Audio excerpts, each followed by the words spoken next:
Selamat datang di edisi perdana podcast Serabi, Serba-serbi Bina Mandiri.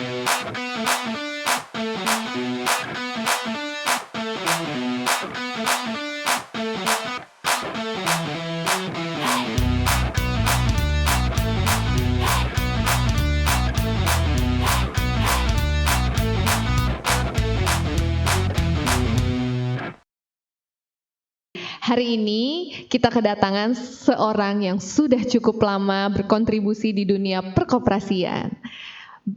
Kalian pasti sudah tidak asing lagi, beliau adalah salah satu pendiri yang saat ini menjabat sebagai seorang manajer di Koperasi Kredit Bina Mandiri. Ini dia Ibu Agustina. Terima kasih. Oke. Selamat datang Ibu.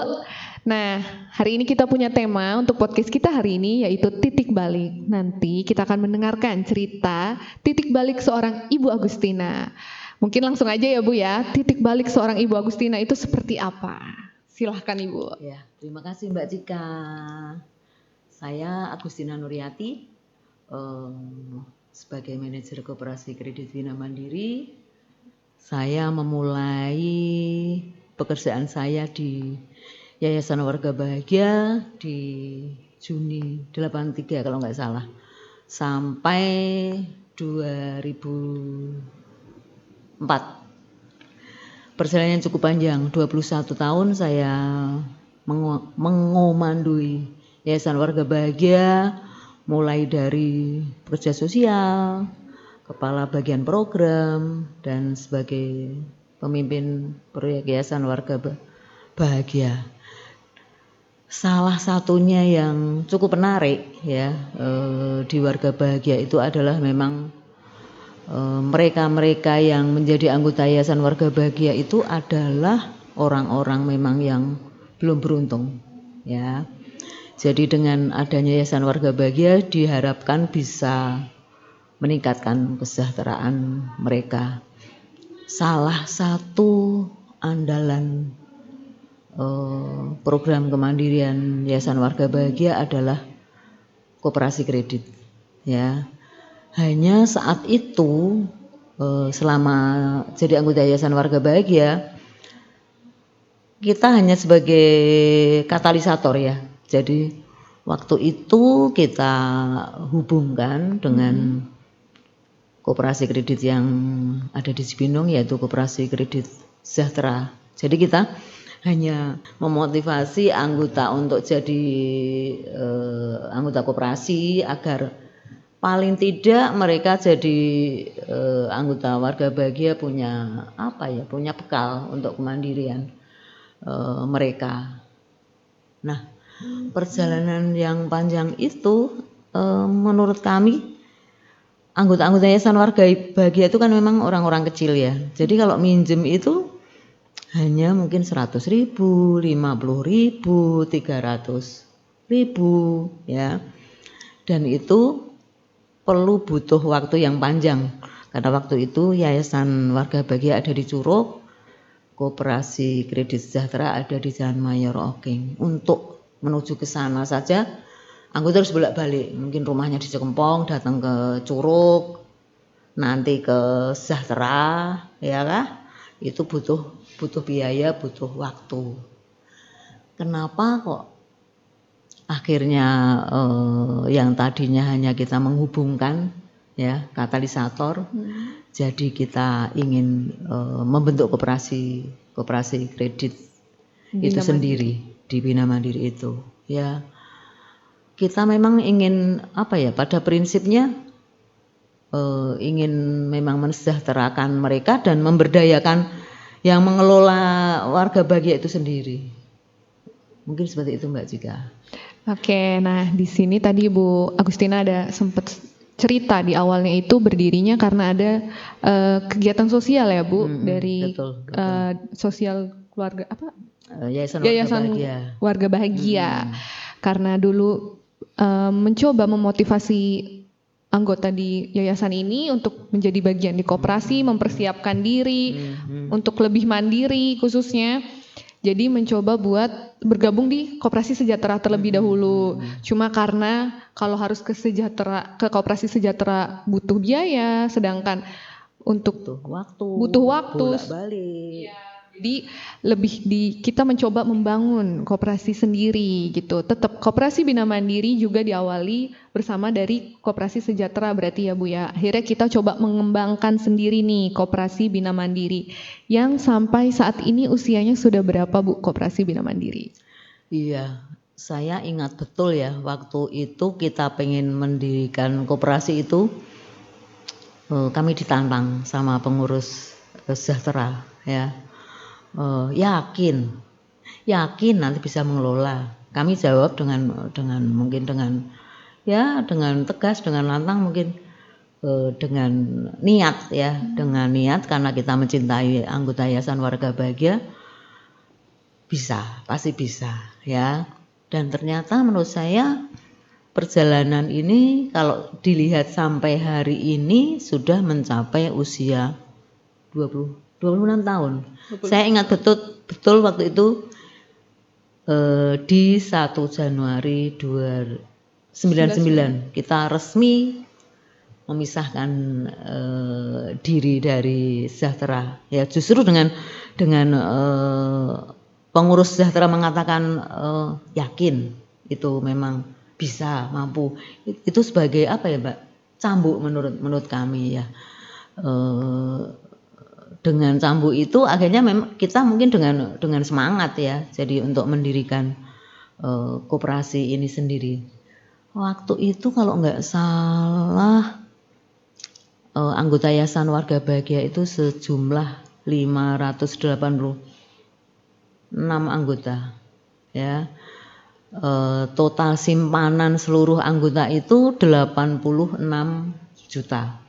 Dan yang beredar kalau nggak salah itu nggak sampai 30 juta, 23 juta atau 24 juta Mbak jika saya nggak hafal betul. Berarti kan sedikit banget gitu loh. Pemanfaatan simpanan yang ada itu sedikit banget seperti itu.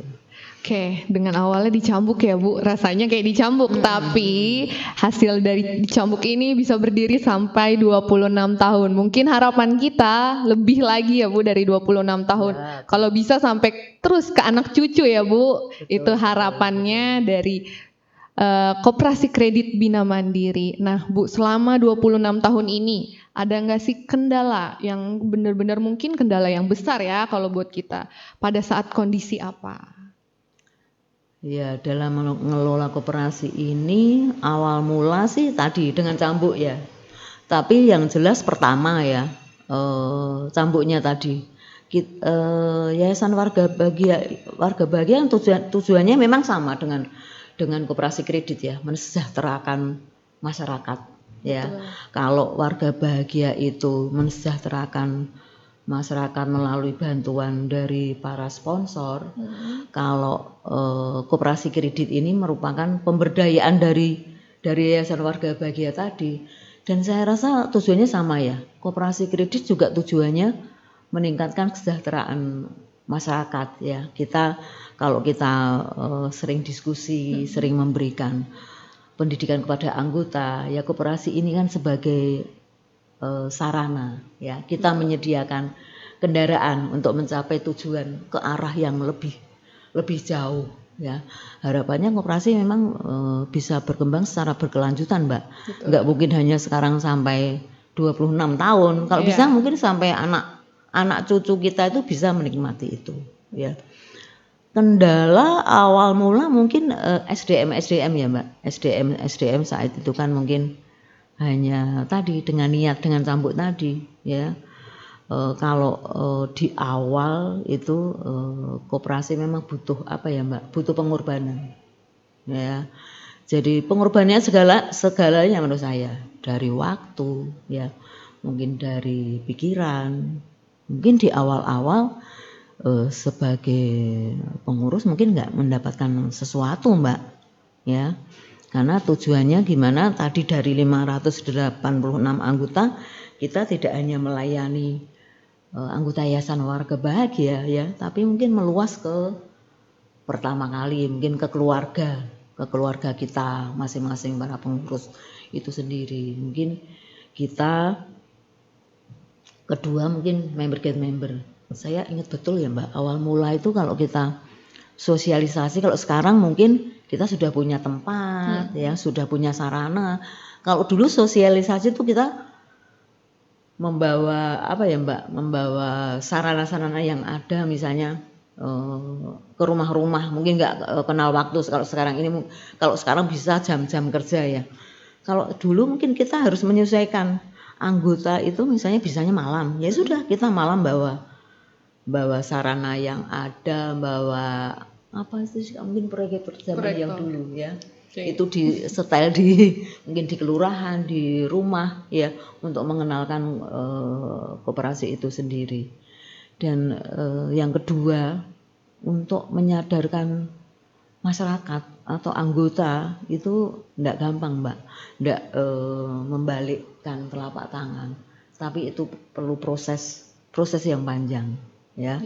Mengenalkan anggota, misalnya saya mengenalkan sama Mbak Jika, mungkin Mbak Jika belum kenal saya, mungkin Mbak Jika mungkin tapi itu mungkin belum tentu langsung jadi anggota. Itu proses yang lama, kadang-kadang mungkin perlu diulang kembali ya.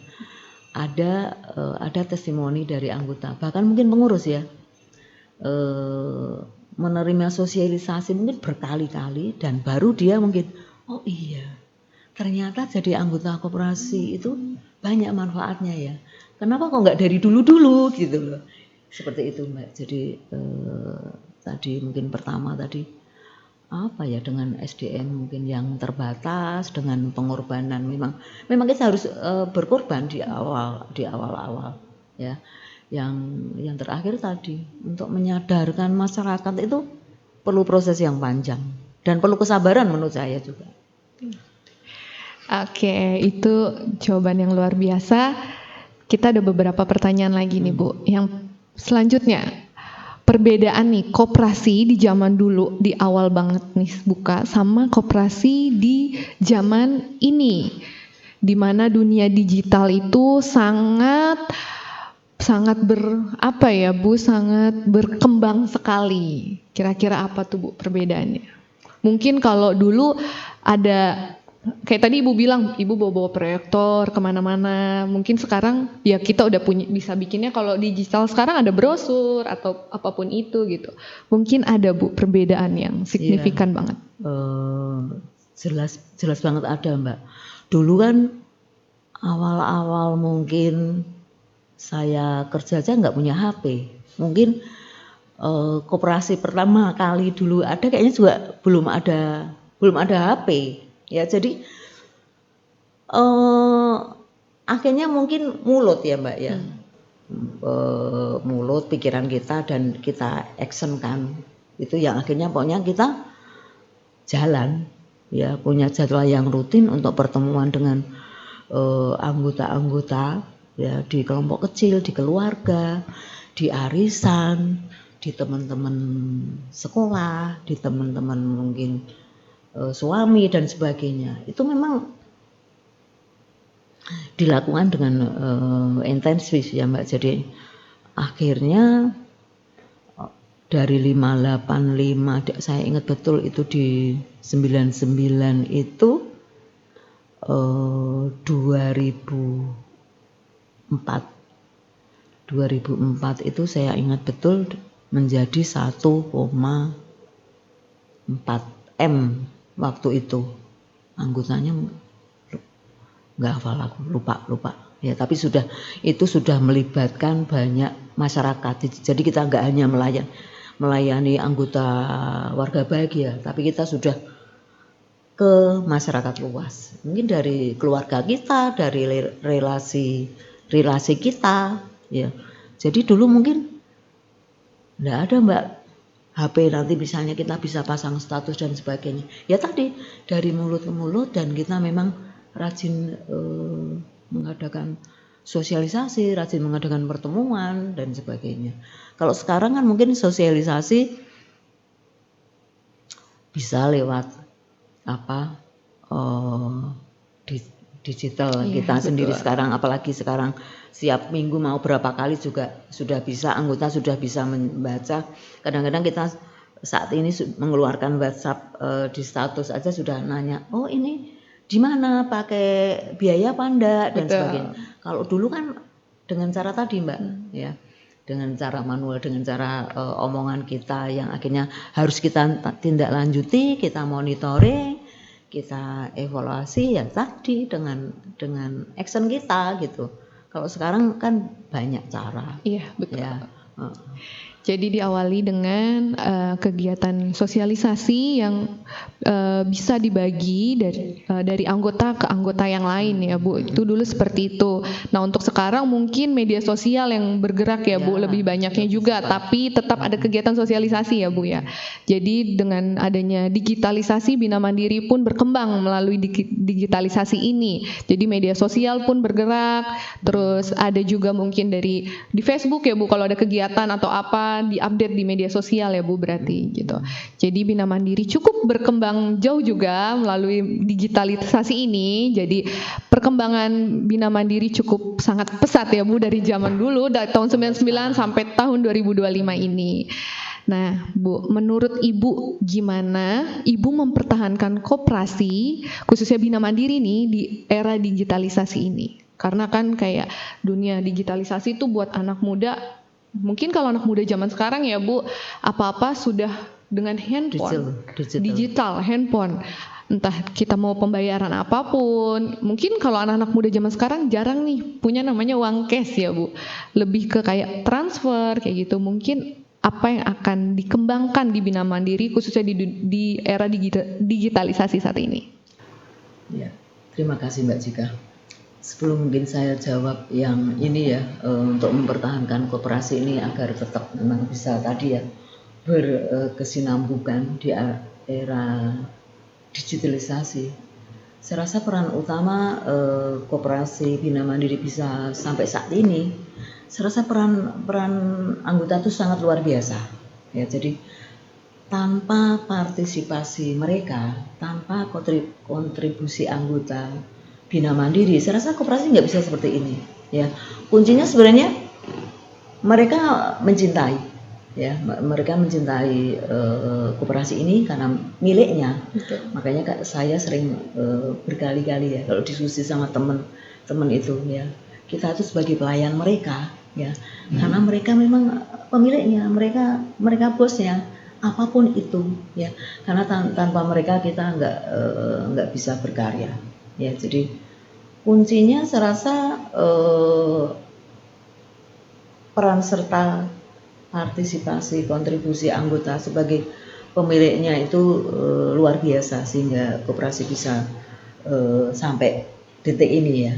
Nah, tadi Mbak Jika bilang untuk mempertahankan di era digitalisasi ini bagaimana caranya? Ya tadi Mbak, satu, gimana mereka anggota-anggota itu supaya tetap mencintai miliknya gitu loh. Ya, rawatlah koperasi ini dengan baik ya. Berkontribusilah ya, berpartisipasilah karena ini adalah miliknya ya. Yang kedua, di era digitalisasi ini kalau kita sebagai pelayan memang kita tidak mengikuti itu, saya rasa kita akan ditinggalkan. Betul. Ya, jadi mau tidak mau itu harus. Saya ingat betul ya, waktu koperasi kecil itu kita belum ada program kalau ngisi buku anggota ya.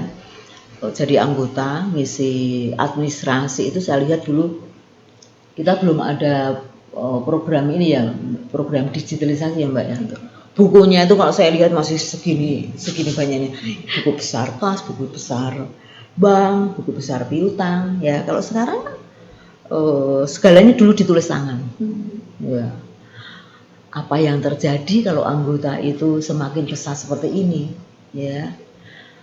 Apa bisa kita mengerjakan dengan maksimal ya? Kalau sekarang kan saya rasa memang ini tuntutan zaman dengan digitalisasi akhirnya kita mungkin dengan sekali input sudah kita sudah bisa melihat profil Bina Mandiri dengan jumlah simpanan segini, jumlah pinjaman segini dan sebagainya. Saya rasa ini dengan digitalisasi menurut saya memang cukup membantu ya untuk mengembangkan koperasi ini. Yang kedua ya kita sebagai diberi mandat sebagai pelayan di sini memang harus kreatif ya, harus proaktif ya. Kalau kita misalnya sekarang, kalau dulu mungkin awal mula kita punya HP aja hanya bisa untuk SMS ya kan. Sekarang kan sudah kita bisa selfie ya kan, dulu nggak ada kamera kan ya, sudah bisa pasang status. Orang berusaha sekarang mungkin nggak usah harus punya toko ya, dengan misalnya supaya usaha kita itu nggak mubazir dengan open PO ya. Saya rasa banyak yang memang harus kita lakukan dan kita harus ikuti ya, harus memang kita ikuti perkembangan zaman itu. Jadi kalau untuk yang gaptek memang ini proses panjang. Saya juga masih merasa gaptek, tapi saya enggak malu ya bertanya sama mungkin yang lebih muda ya, karena malu bertanya sesat di jalan ya, daripada kita enggak bisa ya, lebih baik kita mungkin bertanya memang sama yang lebih bisa. Jadi di era digitalisasi ini memang dibutuhkan SDM yang memang harus mau enggak mau ini harus memang mengikuti zaman kalau kita memang mau maju dan berkembang. Apalagi saat ini, dulu misalnya baru SMS, sekarang sudah WA, sudah Instagram, Facebook, udah IG dan sebagainya. Mungkin masih ada lagi memang yang belum kita lakukan. Betul. Itu Mbak Zika mungkin dari saya. Oke, jadi akan tetap dipertahankan di media sosial khususnya nih ya, Bina Mandiri akan terus berkembang di media sosial dan banyak hal ya Bu, mungkin digitalisasinya dari yang tadi Ibu bilang, buku kasnya tinggi sekali, kalau sekarang enggak ya Bu, sudah lebih ringkas begitu. Ya, dan karena di sistem sudah bisa langsung dilihat ya Bu, ketika manajemen di sini menginput akan langsung otomatis masuk dalam sistem. Jadi tim-tim dalam satu tim tinggal ngecek aja di sistem berarti ya Bu. Jadi era digitalisasi ini sangat berkembang juga di Bina Mandiri. Bina Mandiri tidak mau ketinggalan, tapi mau terus belajar buat lebih maju lagi. Nah, satu lagi mungkin Mbak Zika. Boleh Bu. Yang era digitalisasi ini. Sekarang mungkin kita tidak perlu ngomong ini loh jumlah simpananmu dengan ngeprint buku dan sebagainya. Bahkan mungkin dengan program yang kita miliki sekarang dengan Ubispay itu sudah bisa kita cek saldo simpanan, saldo pinjaman, kita bisa bayar listrik, bisa bayar PAM, bisa bayar BPJS dan sebagainya. Saya rasa kita sudah tidak kalah ya dengan misalnya dengan lembaga keuangan lain gitu loh. Jadi Pak, kita bisa mengakses sampai seperti itu gitu. Oke, Ubispay mungkin sama kayak ini kali ya Bu, mobile. Ya. Mobilenya Bina Mandiri gitu. Oh, jadi Bina Mandiri benar-benar nggak ketinggalan ya, kita punya mobile. Oke, mobilenya ini nanti bisa di-download di mana tuh Bu? Di Play Store ada? Ada. Di Play Store, namanya Ubispay. Oke, jadi Sobat BM yang belum bergabung, belum ikut dalam Ubispay, boleh langsung di-download di aplikasi Play Store-nya. Baik Bu Agustina, terima kasih buat waktunya, terima kasih sudah berbagi pengalaman yang luar biasa. Nah, Sobat BM, pengalaman Ibu Agustina bisa kita simpulkan bahwa tidak ada usaha yang mengkhianati hasil. Jadi Sobat BM tetap terus semangat dengan fokus apa yang jadi tujuannya, pantang menyerah ya Bu. Terus berjuang untuk mencapai apa yang kita harapkan. Terima kasih Sobat BM, kita sudah di akhir podcast kita hari ini. Kiranya podcast kita hari ini bisa terus kita kembangkan ya Bu ya. Mungkin nih Sobat BM mau request tamunya siapa selanjutnya, boleh komen, jangan lupa like and share. Bye.